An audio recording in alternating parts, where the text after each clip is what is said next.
Radio J. Le Forum Radio J, Frédéric Aziza. Radio J. Bonjour et bienvenue au Forum Radio J dont vous êtes l'invité, Jérôme Gage, et dont vous ouvrez, vous savez quoi, la 37e saison. Ça ne nous rajeunit pas. Avec au centre de cette rentrée 2024 les interrogations et les spéculations au nom du prochain Premier ministre d'Emmanuel Macron. En attendant, eh bien, les candidatures les plus ou moins crédibles fleurissent, comme à gauche, celle de Bernard Cazeneuve, de Ségolène Royal ou du maire de Saint-Ouen Karim Bon-Amran, ou à droite, celle de Xavier Bertrand ou Michel Barnier. Dans la perspective de ce qui pourrait ressembler à une cohabitation, quelles seront l'attitude et la stratégie du Parti socialiste dont vous êtes le député ? L'heure est-elle au compromis avec le président et son prochain Premier ministre, comme l'affirment les opposants à Olivier Faure, ou au maintien de son alliance avec LFI, comme le souhaite le premier secrétaire et ses proches. Avec une question au centre du débat, le parti héritier de Jaurès et de Blum a-t-il encore sa place dans une alliance avec LFI, un parti considéré comme le plus antisémite de France ? Mais pour commencer, Jérôme Gage, quel bilan vous faites de la séquence politique qui a commencé avec la dissolution ? D'abord, bonjour Frédéric Aziza, merci de me permettre de faire ma rentrée avec vous. Le bilan, vous savez, après cet été où on a tous un peu réfléchi... Et on précise les choses pour nos auditeurs. Ouais. Hein. Vous êtes le seul, ou l'un des seuls, je crois le seul, à avoir refusé une alliance avec LFI aux législatives. Vous avez été réélu. Oui, j'ai été réélu. J'ai refusé en effet d'avoir le soutien de la direction de la France Insoumise, actant les désaccords, et plus que les désaccords, les ruptures principielles autour des valeurs. Et j'avais face à moi, en effet, une candidate soutenue par la France Insoumise. Donc je vous disais, cet été, dans le tumulte des interrogations, dans le feuilleton post-7 juillet, on a, je crois, un peu oublié ce que cette séquence disait du pays, puis disait aussi un peu du président de la République. Et donc il faut un peu dézoomer. Cette dissolution, elle intervient au soir des élections européennes, à un moment où le Front National fait le score le plus important qu'il n'ait jamais fait à une élection à enjeu national. Ça n'a pas disparu. Donc, avec un premier tour des législatives où le Front National, le Rassemblement National a fait un score très important, Exactement. Le plus important depuis 50 ans, hein, et tout le monde le donnait gagnant au second tour. Oui, et donc moi ce que je veux pas qu'on oublie, c'est que il n'y a pas de raison. Les mêmes causes produisent les mêmes effets. Et il faut d'ailleurs même être attentif au fait que l'ambiance politique dans laquelle nous sommes ne contribue pas précisément à renforcer le Rassemblement National. Donc vous voyez qu'il, lui, est très silencieux. Hein. C'est un peu, il mange du popcorn et il regarde. C'est l'inverse de Jean-Luc Mélenchon. Cette vie politique qui n'arrive pas justement à entendre ce qui s'est dit au moment des élections européennes et au moment du premier tour des élections législatives. Comment faut-il interpréter le résultat des législatives ? Comme ce que constatait Emmanuel Macron le 10 juillet, c'est-à-dire qu'aucune force politique n'a emporté seule une majorité suffisante et que les blocs ou coalitions qui ressortent de ces élections sont tous minoritaires, ou que le nouveau Front populaire est arrivé en tête. Mais puisque vous parlez d'Emmanuel Macron, je vais répondre à votre question, mais il ne faut pas oublier quand même, parce que du coup ça se dilue dans le temps, la responsabilité du président de la République. Il a joué avec le feu. Il a une responsabilité évidente dans le chaos institutionnel dans lequel nous nous trouvons. Sa décision de dissoudre au soir d'élections en disant au peuple, en gros, vous avez voté, ça ne me plaît pas trop, et donc on va vous demander de revoter dans 20 jours, ça ne pouvait que amplifier le mouvement et alors, l'interprétation des élections qui a été indiqué. Il y a deux choses qu'il ne faut pas oublier. La première, c'est que le Rassemblement National donc, n'a pas pu accéder au pouvoir, contrairement à ce qu'on pouvait craindre, parce que le Front républicain a fonctionné. Et moi, je nous abjure collectivement de ne pas oublier que ce Front républicain, il a été précieux, il a été plus massif que ce qu'on pouvait penser. Je lisais un sondage d'une partie des électeurs, les uns les autres, qui pouvaient, pour certains même, parfois regretter d'avoir participé à ce Front républicain, quand on voit justement la lecture qui en est faite. Donc le Front républicain, si on veut qu'il puisse refonctionner, parce qu'on aura besoin qu'il refonctionne dans le futur, il ne faut pas l'enjamber et faire comme si ça n'avait pas existé. Ce qu'il ne faut pas faire non plus, c'est être dans le déni, et c'est un peu ce que fait le président de la République, et un peu beaucoup, qui est qu'il y a une formation politique, une coalition, un bloc, qui est arrivée en tête. Mais dans le même temps, il ne faut pas, comme d'autres le font, considérer que cette coalition a gagné l'élection. Il faut être lucide et humble dans la période. Donc il y a Ceux qui disent ça, il y a ce un sont double... les partis constituant le Nouveau Front Populaire, et notamment le Parti Socialiste, et surtout LFI. Non, mais il faut apprécier la nuance. Quand Jean-Luc Mélenchon, le soir du deuxième tour, dit nous avons gagné d'une certaine manière et c'est tout le programme, rien que le programme qui va s'appliquer, c'est un déni qui est un peu miroir de celui du président de la République qui a mis du temps. Il a fallu qu'il reçoive les différentes formations politiques pour dire qu'il avait perdu les élections. Donc l'humilité et la lucidité consistent de dire que le gouvernement qui sortira de la séquence sera un gouvernement forcément minoritaire, qui ne pourra tenir que parce qu'il répond aux aspirations majoritaires des Français, et que, vous parliez de compromis, évidemment que dans la période, quel que soit le gouvernement qui sortira, il devra faire des compromis. Simplement, il faut savoir d'où on part. Moi, je suis de ceux qui pensent que la logique institutionnelle, que le président de la République aurait dû respecter, et d'ailleurs il ne serait peut-être pas dans cette situation s'il l'avait fait, aurait consisté à nommer immédiatement un Premier ministre issu de la coalition arrivée en tête. Alors, Jean-Luc Mélenchon était candidat au poste de Premier ministre. La bonne nouvelle, c'est que contrairement à la fois précédente en 2022, c'est apparu assez vite que ça ne pouvait pas être lui.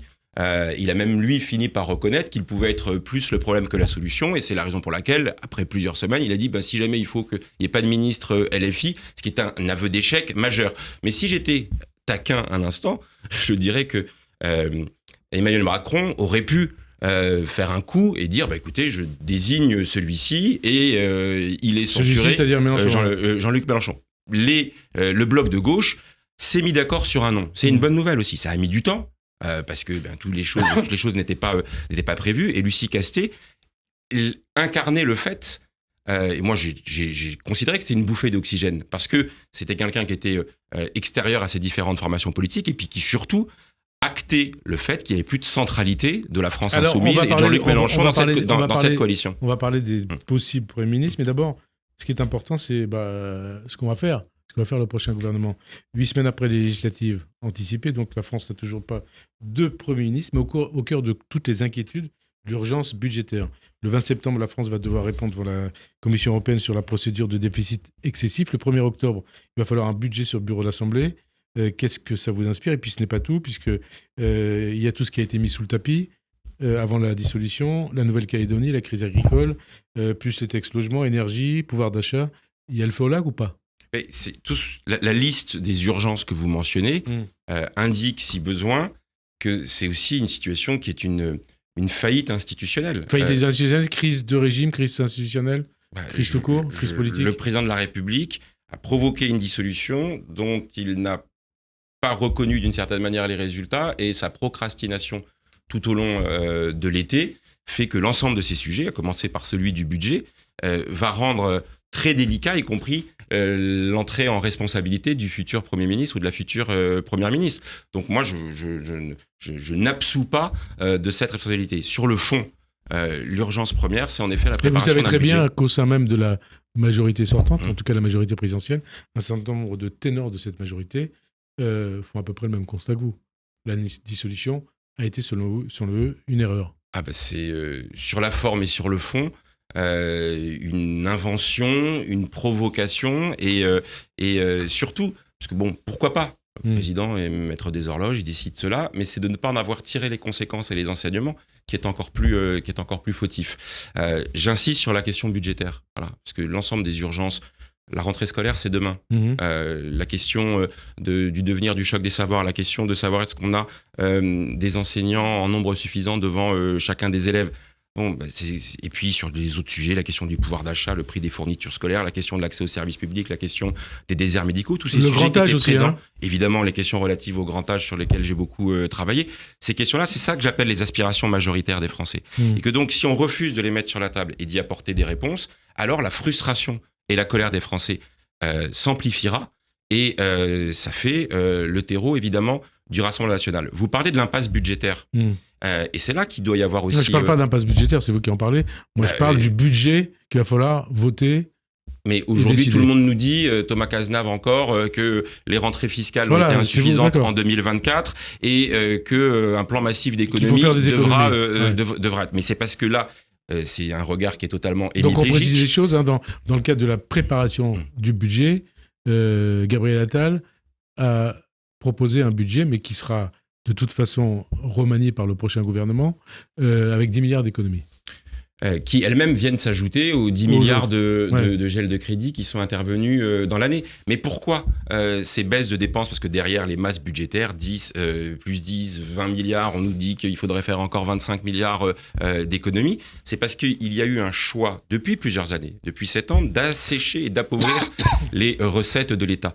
50 milliards de baisses d'impôts, essentiellement pour les plus grandes entreprises, avec le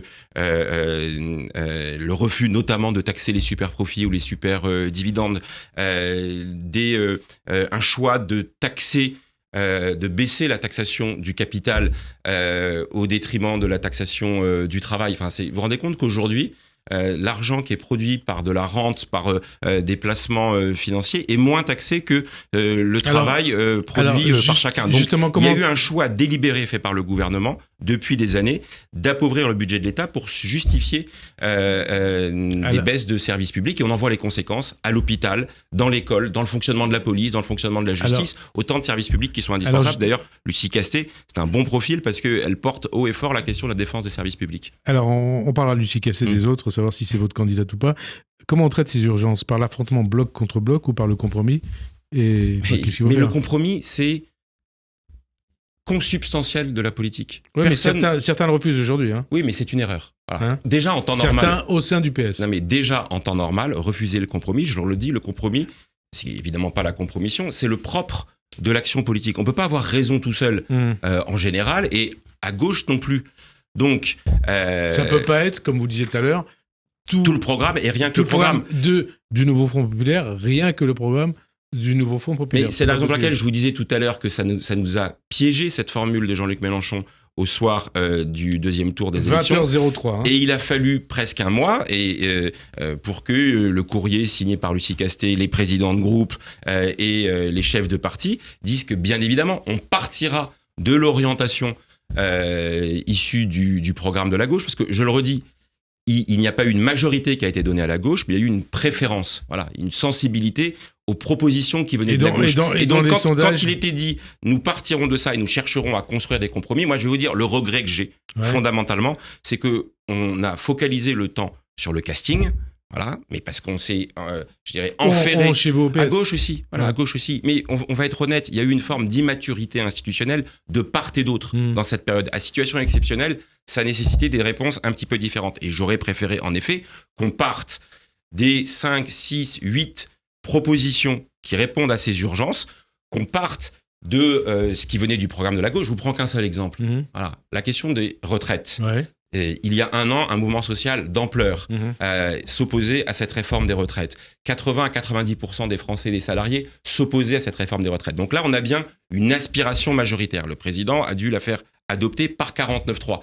La lucidité que chacun se sublime, et notamment ceux qui étaient des défenseurs zélés de cette réforme, et qui disent « Ok, là, on commence la discussion, puisque vous êtes arrivés en tête, qu'est-ce qu'on fait de cette réforme ?» Alors vous proposez quoi? Des retraites. Le prochain gouvernement, qu'est-ce qu'il devrait faire sur cette question particulière, remettre le sujet sur la table. Commencer par suspendre, geler. Je ne vous parle pas à ce stade d'abroger. Ça, c'était la proposition du Nouveau Front Populaire. Si le Front Populaire avait gagné, si la gauche avait gagné, moi j'ai défendu. J'étais pas sous le timbre du Nouveau Front Populaire, mais dans mes propositions, en cohérence avec ce que j'avais fait à l'Assemblée nationale, j'ai proposé l'abrogation de la réforme. Comme la gauche n'a pas gagné, on suspend, on gèle et on rediscute avec l'ensemble des partenaires sociaux, et on fait de ce sujet-là... C'est un peu d'ailleurs ce que propose François Bayrou.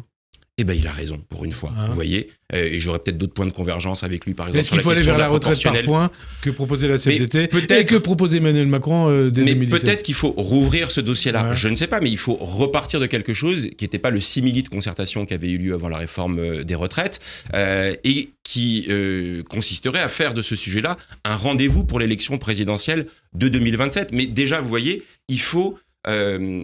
accepter le résultat de l'élection. Et Emmanuel Macron, il dit comment vous faites pour trouver les 15 milliards d'euros si vous Mais mettez en doute, en cause cette réforme des retraites. D'abord, le rendement de la réforme des retraites, les 15 à 17 milliards qui étaient attendus, c'est pas sur le budget 2025, c'est pas sur le budget 2026. Donc, on en revient à la question que j'évoquais tout à l'heure et que nous avions défendue pendant la réforme des retraites. Il y a des modalités alternatives de financement autrement qu'un impôt sur la vie des gens et de leur prendre 2 années supplémentaires. Accepter ce principe de la discussion, mais en entendant qu'il y a une préférence pour les propositions venant de la gauche, ça aurait dû être la méthode qui est mise en œuvre, et ce sera de toute façon celle que devra mettre en œuvre le prochain gouvernement et le prochain Premier ministre. Mais je vous parle de ces sujets-là, questions sociales, questions écologiques, mais sur d'autres aspirations majoritaires, la question du logement, la question de la sécurité, tous ces sujets-là. La sécurité, justement, hein. La sécurité, c'est un service public comme les autres. Aujourd'hui, il est défaillant. Mais vous ne dites pas la police tue, hein. Mais évidemment pas que je dis de la police tue. Moi, je remercie chaque jour nos forces de sécurité d'exercer cette mission républicaine dans le cadre qui est fixé par la loi et dans le respect des valeurs et de la déontologie policière. On ne peut pas jeter l'opprobre. Globalement, il y a des dérapages, il y a parfois des violences policières, mais on ne peut pas dire que de manière systémique... Vous ne dites pas qu'il y a une généralisation systémique des violences policières. Mais non, parce qu'on ne peut pas jeter l'opprobre sur un service public essentiel à l'ensemble de nos concitoyens. Imaginez quelqu'un qui ferait la même chose sur les polices, sur les enseignants ou sur les professionnels de santé à l'hôpital public.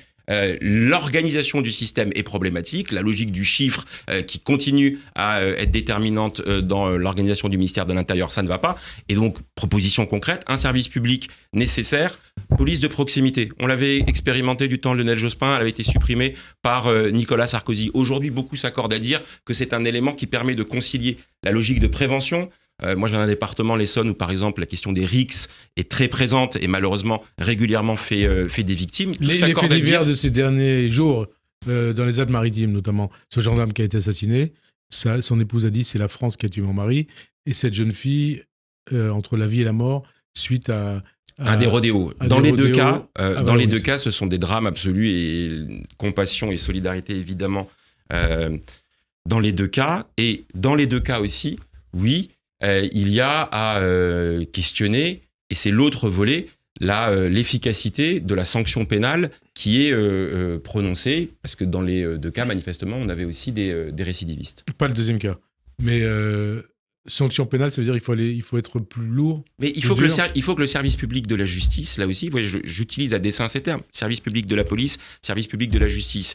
Et il faut que, dans la rapidité du prononcé des sanctions, de l'exécution des peines et de leur suivi, eh bien, il y ait... Moi, j'ai aucun état d'âme. La sécurité, la police et la justice, c'est dans l'ADN de la gauche, et on va pas donner crédit à la caricature. Ça n'a pas toujours été dans l'ADN de la gauche, et c'est pas dans l'ADN de toute la gauche. Mais puisque c'est un service public, je le redis, et puisque c'est un enjeu essentiel pour l'ensemble de nos concitoyens, alors on ne peut pas regarder ailleurs. Alors, les députés LFI ont publié, vous avez vu ça, c'était hier samedi, leur proposition de destitution d'Emmanuel Macron, l'accusant, je cite, de manquement grave à son devoir, et appelant les parlementaires à la soutenir pour, je cite encore, défendre la démocratie en raison de son refus d'Emmanuel Macron de nommer leur candidate Lucie Castet à Matignon. Vous en pensez quoi ? Vous êtes député socialiste. Est-ce que les députés socialistes soutiendront cette proposition de destitution ? Non, parce que c'est une proposition un peu aberrante. Pourquoi ? Attendez, non quoi ? Les députés socialistes les députés socialistes, vous ne soutiendrez pas ? Les députés socialistes ne soutiendront pas cette résolution. Olivier Faure et Boris Vallaud l'ont déjà fait savoir, parce que ce n'est pas la bonne réponse à la situation de crise institutionnelle que nous vivons. Nous l'avons dit. La bonne réponse institutionnelle, c'est si un gouvernement ne répond pas à ses aspirations, alors l'outil, c'est celui de la censure. C'est pas celui d'une destitution qui ajouterait du chaos au chaos. Que cherchent les filles ? Ajouter du chaos au chaos ? En tous les cas, il y a en permanence cette fuite en avant. Et puis, j'ajouterai un point, c'est elle n'a aucune chance d'aboutir, ni politiquement, et peut-être même ni institutionnellement et constitutionnellement. Et donc, qu'est-ce qu'on veut faire ? Donner le point à Emmanuel Macron en disant la procédure de destitution ne peut pas aboutir, c'est donc bien la preuve que c'est pas légitime de le faire. Il y a une contestation politique, aussi longtemps que le président de la République n'entend pas le résultat de ces élections. Donc on est là dans justement ce qui fait une différence dans la manière de concevoir la politique. Moi je suis de gauche, je suis républicain. On peut être authentiquement de gauche, authentiquement républicain, sans verser dans des outrances, des excès et un dévoiement justement du jeu institutionnel. Il faut faire attention au jeu démocratique et quand on veut le tendre l'élastique en permanence, eh bien, il y a le risque réel qu'il se brise. Et les filles qui appellent aussi avec des organisations de jeunesse à manifester samedi prochain contre, je cite, le coup de force de Macron et pour contraindre le pouvoir à arrêter sa dérive autoritaire. Est-ce que le PS participera à cette manifestation? Non, là aussi, nous avons été clairs. On considère que ce n'est pas la priorité du moment. Le droit de manifester est souverain et chacun l'apprécie comme il le souhaite. Mais à ce moment-là, moi, je préfère que le moment venu, s'il y a de nouveau un budget qui ne répond pas aux enjeux de l'hôpital, aux enjeux de la santé plus largement, je parlais encore des déserts médicaux, aux enjeux des personnes âgées, à la question écologique, alors qu'il peut y avoir des mobilisations qui s'organisent. Comme ça a souvent été le cas.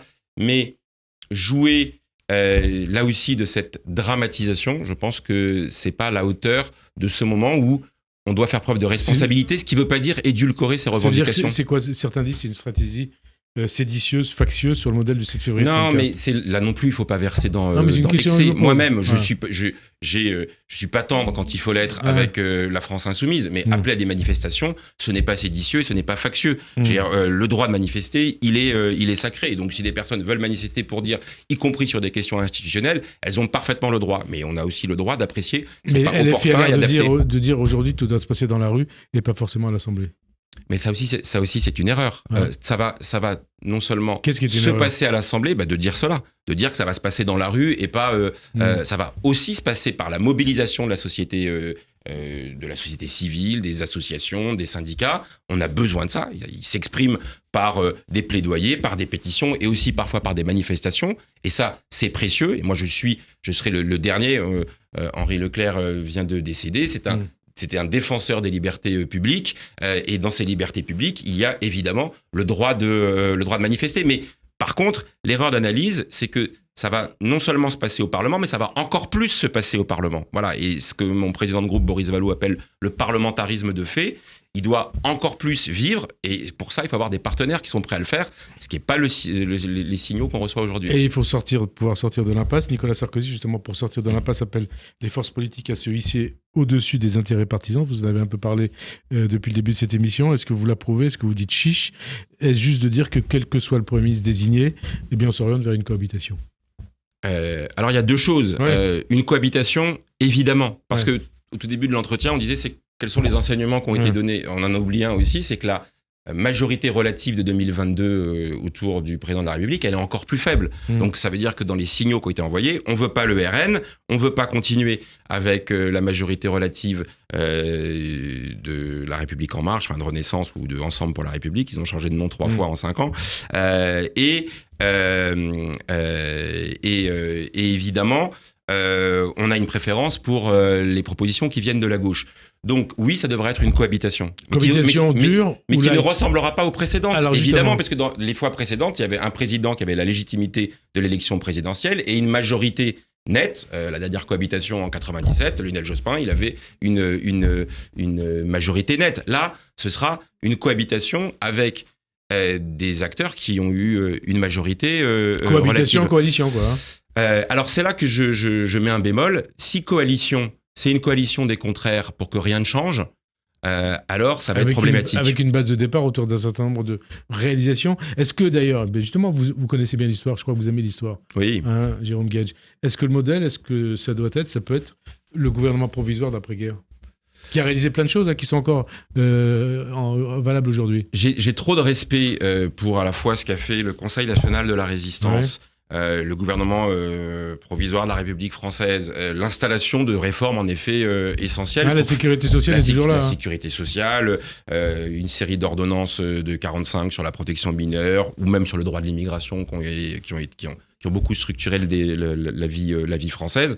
Pour faire une comparaison, on ne sort pas. Non, mais on ne sort pas de la guerre. 4 années ou 5 années d'occupation par les Allemands. On ne sort pas de la Shoah. On ne sort pas de ce drame absolu. Donc, par contre, on ne peut pas comparer avec ce qu'on a vécu dans les 30 ou 40 dernières années de la Ve République. Donc, je disais tout à l'heure, on a tous fait preuve un peu d'immaturité institutionnelle, la culture du compromis et de la coalition partant de à l'allemande, par position. exemple. Mais à l'allemande, c'est un bon exemple. À l'allemande, on part du groupe qui est arrivé en tête, Olaf Scholz, c'est comme ça qu'il est désigné, et on élargit. Et donc, Avec des négociations avant les élections, parce qu'il y a la proportionnelle. Ça, c'est pas dans notre culture politique. C'est la raison pour laquelle je défends, moi, la proportionnelle. Ouais. Parce qu'on voit bien que pendant des années, on disait le scrutin uninominal, c'est celui qui permet d'avoir des majorités claires, etc. On le voit bien depuis 2022, il ne permet pas d'avoir des majorités claires. Est-ce que la proportionnelle, ça va être une des priorités du prochain gouvernement ? Non, certainement pas une priorité. J'ai pas des Français dans la rue qui manifestent pour dire on a besoin de la proportionnelle. Mais ça doit être dans le package, parce qu'il y a des enjeux institutionnels et démocratiques. Ça, c'est la réforme qui peut se faire le plus rapidement. Il n'y a pas besoin de réformer la Constitution. Il y a besoin de débattre avec l'ensemble des formations politiques. Et en effet, la proportionnelle, elle permettrait à la fois d'assurer la représentation de l'ensemble des forces politiques, c'est déjà le cas aujourd'hui, mais de s'extraire de logiques de coalition qui parfois cadenassent ceux qui y participent. Les 3, 4, 5 points clés qui devraient être une priorité du prochain gouvernement, c'est quoi ? Je le redis, le devenir de la réforme des retraites, suspension, gel, voire abrogation, mais évidemment pour pas revenir au statu quo antérieur. La question de la transition... Statu quo antérieur, c'est-à-dire c'est-à-dire d'un régime dont je ne conteste pas qu'il était en déficit, et donc il faut dégager des recettes nouvelles, mais on n'ajoute pas 2 années supplémentaires. Donc l'enjeu, c'est d'abord de revenir à 62 ans. La question de la transition écologique... Donc pas à 60 ans, hein, on est d'accord. Mais ça a été dit, c'est un horizon 60 ans. Moi, je suis pour que les gens qui ont commencé à travailler jeunes puissent partir à 60 ans. Et c'est là que le système à points peut, s'il est construit intelligemment, en introduisant la pénibilité dans le calcul des droits à retraite, intégrer cet aspect des choses. La transition écologique, évidemment, parce que ce sujet-là, il n'a pas disparu. Et puis, évidemment, la question sociale. Et le pouvoir d'achat, moi, je vais être très clair. Je lisais ce matin une interview de Maryse Léon qui le dit très clairement, la patronne de la CFDT. Oui, il faut augmenter les salaires, notamment les petits salaires, à commencer par le SMIC, parce que le pouvoir d'achat, l'impossibilité à boucler les fins de mois, la rentrée scolaire qui arrive demain, c'est quelque chose qui abîme l'ensemble de notre pacte républicain, qui ne soutient pas la croissance économique dans notre pays, et qui est la résultante de ce gel des salaires de l'autre choix qui a été fait, qui était de ne pas partager les richesses. Quand on est à gauche, on est partageux, et notamment on partage les richesses. Le nom du prochain Premier ministre... On s'en fiche. Non, mais je vous le dis parce que je préfère celui qui mettra sur la table l'ensemble de ces sujets et qui recherchera les compromis. Ou de la prochaine Première ministre, il devrait être connu au plus tard en milieu de semaine prochaine. Bernard Cazeneuve à Matignon, est-ce que ça sera un bon choix ? Mais je vais pas me livrer à l'exercice du name dropping et de comparer. C'est évidemment une figure d'État et un homme d'État éminemment respectable, avec lequel j'ai pu avoir des accords et des désaccords comme d'autres.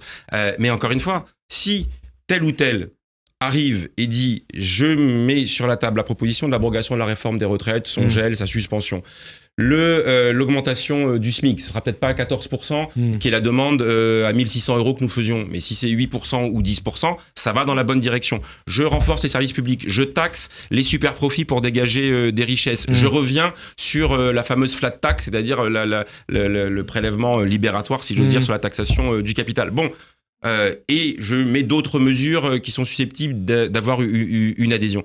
Et bien là, je serais tenté de vous dire, quel que soit le Premier ministre... Qu'il soit de gauche ou de droite. Non, mais j'ai du mal à croire qu'un Premier ministre venant de la droite fasse ses propositions. Et s'il le fait ? Eh ben, s'il le fait, évidemment, il faudra construire ses compromis. Et vous dites, je peux être ministre ? Non, mais c'est une question qu'on se pose. On s'en fiche de savoir ça. Moi, je m'en fiche pas. Les auditeurs peut-être veulent savoir si, dans ce cas-là, vous pourriez être ministre.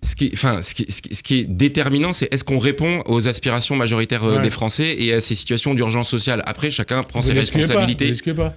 Mais on n'exclut jamais de participer à la mise en œuvre de mesures qu'on défend. Moi, je vais être très clair. S'il y a un gouvernement qui dit on revient sur la réforme des retraites, je le soutiendrai d'une manière ou d'une autre. Très bien. La candidature de Ségolène Royal. Je ne veux pas être désobligeant. Vous pouvez ? Allez-y. Non, parce que là, c'est pareil. J'ai du respect pour les gens qui ont été éminents dans ma formation politique à un moment donné, même si parfois j'avais des désaccords avec elle. C'est juste que voilà, l'année dernière, elle était candidate à être tête de liste aux européennes et elle était le coup qu'avait fait Jean-Luc Mélenchon lors des journées d'été de la France insoumise. Voilà, je pense. Et puis là, pour le coup, j'ai un désaccord avec elle, puisqu'elle a dit dans son interview qu'il ne faut pas toucher à la réforme des retraites. Donc non, c'est pas possible. Donc vous voyez, c'est pas la personne qui pose problème, c'est la nature des propositions qu'elle met sur la table. Elle fait ça, entre guillemets, pour emmerder le PS ou pour emmerder François Hollande? Écoutez, je me plonge pas dans la psyché interpersonnelle. Pour emmerder le PS, non, parce que on en parlera peut-être du parti socialiste, mais il faut pas exciper, amplifier des divisions qui en réalité sont moins importantes que l'image que certains ont pu vouloir en donner. Alors là, par exemple, jamais le Parti socialiste sur le fond n'a été aussi homogène sur le contenu des propositions. Il a par contre un désaccord sur la stratégie, incontestablement. Stratégie, justement, Olivier Faure a annoncé que le PS votera la censure contre tout Premier ministre autre que Lucie Castet, quand bien même il serait issu du PS, donc que ce soit Cazeneuve ou un autre socialiste. Est-ce que cette position est tenable? Est-elle unanime au sein du groupe socialiste à l'Assemblée?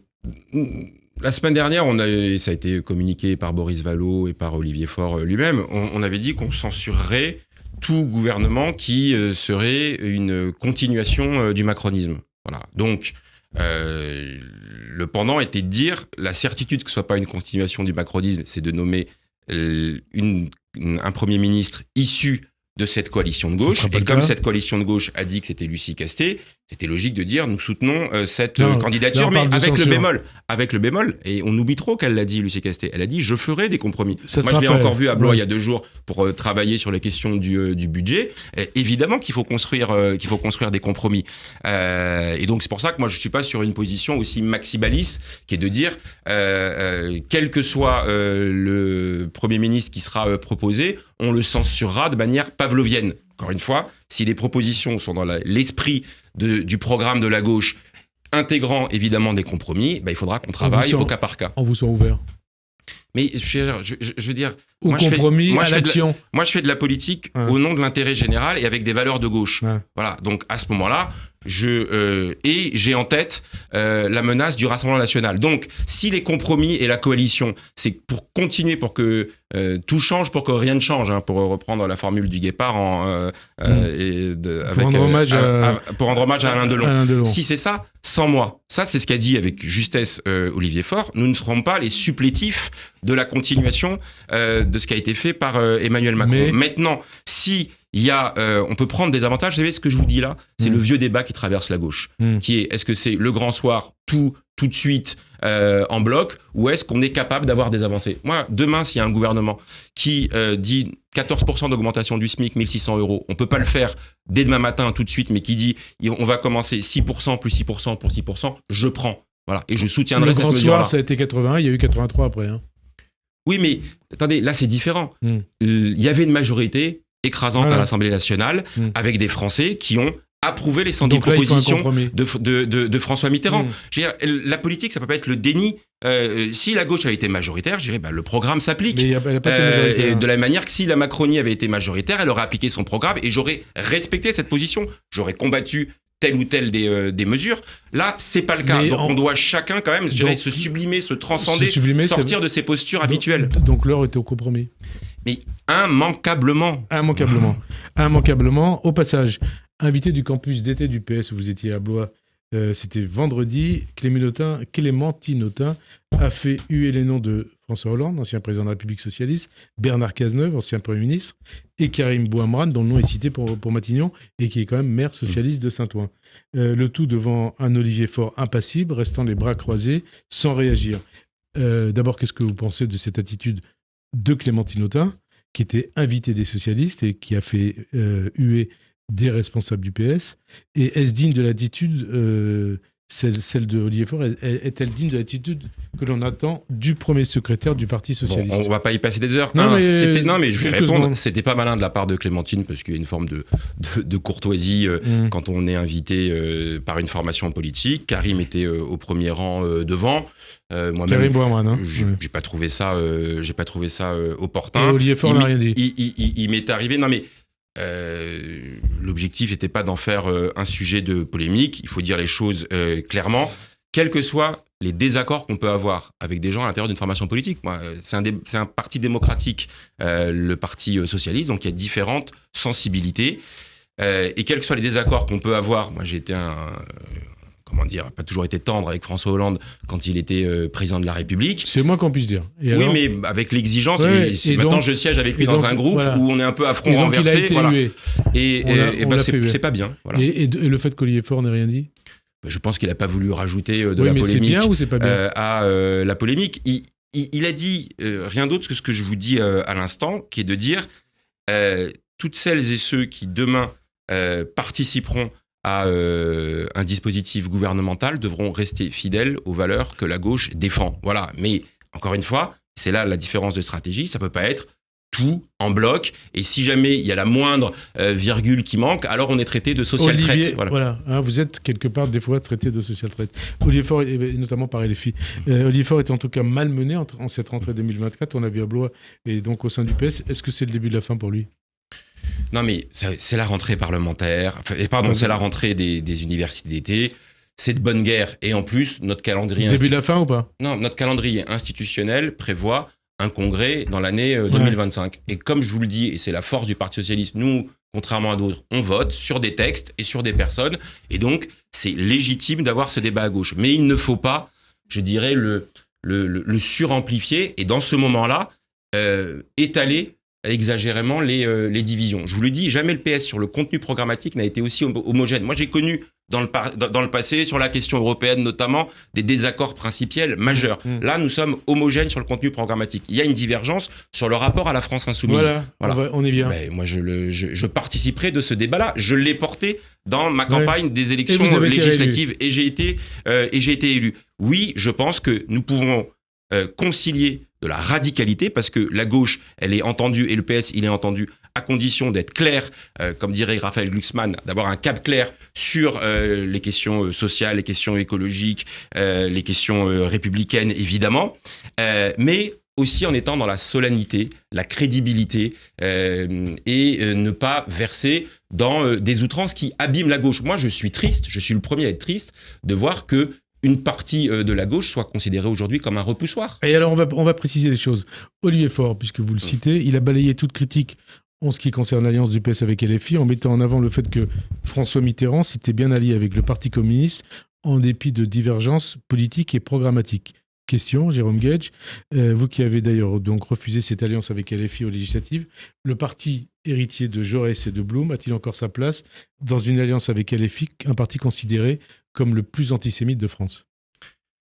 On peut avoir des désaccords programmatiques, d'intensité, de rythme pour mettre en œuvre telle ou telle réforme, mais sur les valeurs, d'ailleurs je reprends des mots d'Olivier Faure hier, il faut être intransigeant sur les valeurs, mais il faut en tirer les conséquences. Moi c'est ce que j'ai fait, j'en ai tiré les conséquences. Sur la question de l'antisémitisme, pendant des années, j'ai été extrêmement clair, j'ai considéré que Jean-Luc Mélenchon et la direction de la France Insoumise étaient injustement stigmatisé. Vous avez été très proche de lui, on le précise. Hein, j'ai été très proche avec lui, donc vous le connaissez très bien. Mais j'ai rompu avec lui il y a 15 ans sur des questions programmatiques et sur des questions de stratégie politique.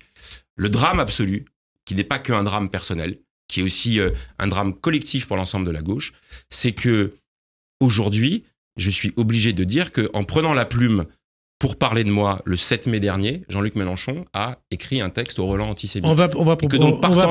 Partant de là, moi j'acte cette rupture-là. On va préciser les choses pour nous. Et je considère que c'est pas possible de continuer et que la balle est dans le camp de ce mouvement, la France Insoumise. Moi, j'ai pas de problème avec les électeurs de la France Insoumise. J'ai pas de problème avec de nombreux élus de la France Insoumise. J'ai un problème avec ceux qui acceptent non pas une dérive, mais une orientation qui essentialise. Moi, c'est la première fois dans ma vie politique que j'ai été essentialisé, et c'est par Jean-Luc Mélenchon qui s'est adressé à moi, non pas comme député de la République, non pas comme militant politique de gauche, mais comme juif. Voilà. Et ça, pour moi, c'est la faute politique majeure d'essentialiser l'ensemble de la vie politique, parce que cette essentialisation, cette communautarisation, c'est le contraire de l'universalisme républicain. On va préciser les choses pour nos éditeurs. Hein.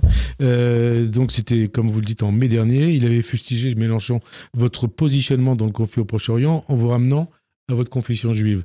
Il vous a jugé coupable d'un recul net sur le conflit israélo-palestinien et a mis en cause l'ambiguïté de vos propos qui serait, selon lui, un signe dans votre milieu de fanatisme. C'est une citation de Jean-Luc Mélenchon. Et en conclusion, il vous a accusé d'avoir renié les principes les plus constants de la gauche du judaïsme en France. Ça vous a fait mal? Évidemment que ça m'a fait mal. Hein? Vous n'avez pas cité une phrase où il dit « Il est amusant de le voir s'agiter autour de la laisse de ses adhésions ».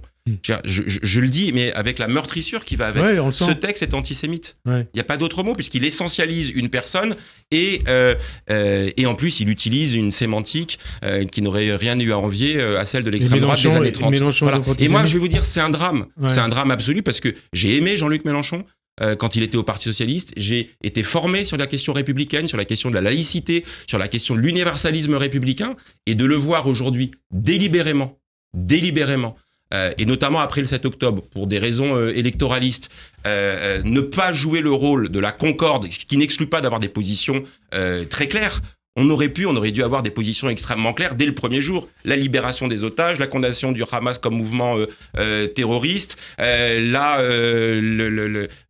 désescalade et le fait de préserver Gaza de la guerre malheureusement redoutable qui a lieu aujourd'hui, et la recherche d'une solution à deux États. Ça doit être la position. C'est pas ce qu'a fait la France Insoumise. Et non, ce n'est pas ce qu'elle a fait, et je leur en veux durablement, parce qu'ils ont assumé de jouer avec le feu et de participer en effet à cette libération de la parole antisémite dans le pays. Ça pue l'antisémitisme, LFI. En tous les cas, je suis meurtri de dire aussi que du fait, ça vient par le haut, la France Insoumise, c'est le chef qui donne le tempo. Et donc, faut pas s'étonner après qu'il y ait plein de paroles qui soient libérées de tel ou tel des députés de la France Insoumise et qui participent de cet antisémitisme d'atmosphère. Quand vous entendez un certain nombre de responsables politiques, de commentateurs, d'intellectuels dire Mélenchon est antisémite. Mais je viens de vous le dire à l'instant. Pendant longtemps, j'ai été le premier, au nom de l'histoire commune que j'avais avec lui, au nom de ce que je l'ai entendu dire et faire pendant des années dans le rapport au judaïsme, y compris dans le rapport au conflit israélo-palestinien, même si ce sont deux sujets différents, et je suis obligé de constater que les choses ont changé. Et oui, c'est une meurtrissure. Les sondages qui sortent et qui donnent que ce parti est vécu comme tel, ça devrait tous nous questionner. Et en effet, on devrait en tirer des conséquences quant à notre stratégie, encore une fois, qui est pas de mettre de côté la radicalité à gauche. Je pense qu'on a besoin de cette radicalité à gauche, mais elle ne peut pas s'exprimer de cette manière outrancière. Et c'est pas des franchissements de ligne jaune ou de ligne rouge, c'est une stratégie assumée. Et si on n'est pas vigilant, il continuera dans cette stratégie. Qui met en danger les Juifs français? En tous les cas, c'est ressenti comme tel. C'est ressenti comme... dès qu'il y a quelqu'un qui, joue avec l'antisémitisme, il met en danger pas uniquement les Français juifs, mais l'ensemble de la République. Et pas un mot depuis le 7 octobre de la part de LFI pour les otages, dont les otages français. Et non, vous voyez, là je vais corriger. Non, mais je vais corriger. Il y a des mots de la France Insoumise pour demander la libération des otages. Il faut avoir l'honnêteté de le dire. Le seul problème, c'est qu'ils ont démarré sur une tonalité, puis dans la suite, qui donnait l'impression que c'était un effet collatéral et pas le point de départ. On a appris cette nuit que l'armée israélienne avait retrouvé 6 otages assassinés dans un tunnel par le Hamas, juste avant que l'armée israélienne, que Tsahal, puisse les libérer. Drame absolu. Je pense aux familles de ces 6 otages. Dans l'été, j'ai appris, moi, le décès d'autres otages. Comme beaucoup de parlementaires, j'aime pas le terme parrain de l'un d'entre eux, et en contact avec la famille, Yagev Bouchtab, qui avait été retrouvé dans l'été à peu près dans les mêmes conditions. Il faut jamais oublier que le point de départ, c'est le 7 octobre. Voilà. Et moi, je fais partie de ceux qui voient que l'invisibilisation de ce massacre, le premier jour, j'ai parlé de pogrom comme d'autres, est absolument insupportable. Pour autant, il y a aussi à trouver une solution qui passe forcément par la paix, l'arrêt du conflit là-bas, des massacres qui interviennent. Je vais utiliser ce mot qui parfois me fait être maltraité par les uns et par les autres, mais oui, moi je pleure chacun des enfants palestiniens ou des femmes palestiniennes, mais je souhaite quand même qu'on puisse cibler le Hamas et ce mouvement terroriste. LFI qui applaudit le boycott par l'ASVL, le club de basket de la ville socialiste de Villeurbanne, d'un tournoi en Israël. Un boycott qui avait été réclamé par des associations palestiniennes, en tout cas franco-palestiniennes liées au BDS, et annoncé par son président Tony Parker au nom, selon lui, d'un souci de neutralité, d'un contexte géopolitique instable. Est-ce que le PS approuve ce boycott et qu'est-ce que vous en pensez ? Mais moi, nous avons toujours condamné les logiques de boycott, parce que ce sont celles qui... Moi, je condamne le gouvernement de Benyamin Netanyahou, les apprentis sorciers en son sien, Smodrich, Ben Gvir, etc., qui mettent de l'huile sur le feu dès qu'ils le peuvent. Mais on a besoin, au contraire, de soutenir la société civile israélienne. Moi, je suis membre du conseil d'administration de Sciences Po. On avait eu les débats sur est-ce qu'il faut continuer les partenariats universitaires. Oui, il faut continuer les partenariats universitaires, culturels, économiques, parce que c'est le moyen de ne pas isoler la société israélienne. Par contre, les pressions diplomatiques doivent s'exercer sur le gouvernement de Benyamin Netanyahou. La plainte annoncée par Émeric Caron contre le grand rabbin Corsia, qu'est-ce que vous en pensez ? Je pense qu'elle participe aussi de cette essentialisation. On peut être d'accord ou pas d'accord avec ce que dit Chaim Korsia. Moi, j'ai pas apprécié certaines des formules de Chaim dans cette interview. Mais par contre, de décider de porter plainte contre le grand rabbin de France, c'est donc dire, puisque c'est la figure tutélaire du judaïsme français, c'est donc de dire nous avons un problème avec les juifs, et ça participe de cette essentialisation là aussi, et c'est une erreur. Et de cet antisémitisme ambiant. Mais dès qu'on essentialise, on libère la possibilité de l'antisémitisme, parce qu'on se dit, et surtout dans notre pays qui ne conçoit que des citoyens émancipés, on dit non, tu n'es pas un citoyen de la République, tu es un juif, et à ce moment-là, tu es lié à ces fameuses laisses des adhésions, et c'est là la faute politique impardonnable que j'ai avec certains. Merci Jérôme Guedj d'avoir répondu à notre invitation. Bonne fin d'après-midi sur Radio J, à dimanche prochain. Merci.